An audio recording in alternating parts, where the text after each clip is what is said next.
પ્રધાનમંત્રી નરેન્દ્ર મોદીએ AI Mahakumbh AI summit અંતર્ગત પ્રદર્શનીનું કર્યું ઉદ્ઘાટન. સંમેલનમાં સામેલ ઇનોવેટર્સ સાથે સાધ્યો સંવાદ.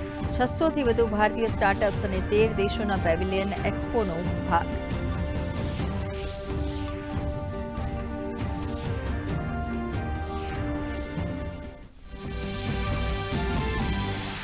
એઆઈ સામે ભારતનું સુરક્ષા કવચ. કેન્દ્રીય મંત્રી અશ્વિની વૈષ્ણવે રજૂ કર્યું દેશનું પ્રથમ ટેકનો લીગલ માળખું. કેન્દ્રીય મંત્રીનો હુંકાર. કહ્યું ટેકનોલોજી અને કાયદાના સમન્વયથી ભારત બનશે એઆઈ ક્ષેત્રે ગ્લોબલ લીડર.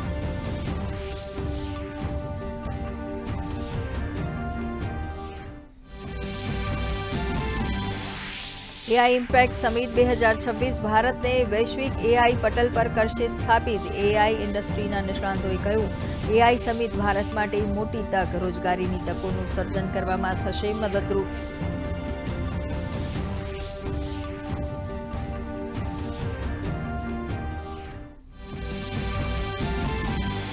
કેન્દ્રીય સહકારિતા મંત્રીની અધ્યક્ષતામાં આવતીકાલે ગાંધીનગર ખાતે રાષ્ટ્રીય સ્તરની મંથન બેઠક. બેઠકમાં સહકારી સંસ્થાઓ અને એપીએમસીના ₹250 કરોડથી વધુના વિવિધ પ્રોજેક્ટ્સનો શુભારંભ. 2 લાખ નવી એમ્પેક્સ મત્સ્ય મંડળીઓની સ્થાપનાની સમીક્ષા સહિતના મુદ્દે થશે સામૂહિક મંથન.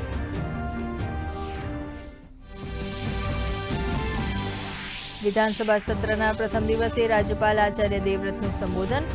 વિવિધ જનકલ્યાણકારી યોજનાઓ, કૃષિ વિકાસ સહિતના મુદ્દાઓનો ઉલ્લેખ. તો વિધાનસભાના કામકાજ સમિતિના અહેવાલને ગૃહમાં સર્વાનુમતે મળી મંજૂરી.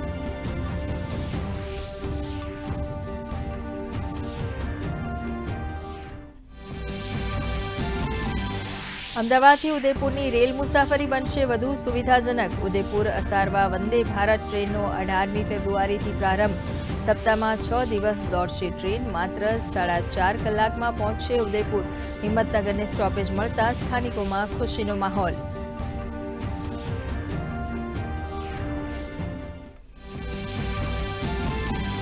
ગ્રાહક સુરક્ષા ક્ષેત્રે ગુજરાતની મહત્વપૂર્ણ પહેલ. કન્ઝ્યુમર રિસ્પોન્સિબિલિટી ઇન્ડેક્સનો પ્રારંભ. દેશના પ્રથમ કન્ઝ્યુમર રિસ્પોન્સિબિલિટી ઇન્ડેક્સ માટે ગુજરાત સરકાર, સીઈઆરસી અને કેર એજ વચ્ચે થયા એમઓયુ.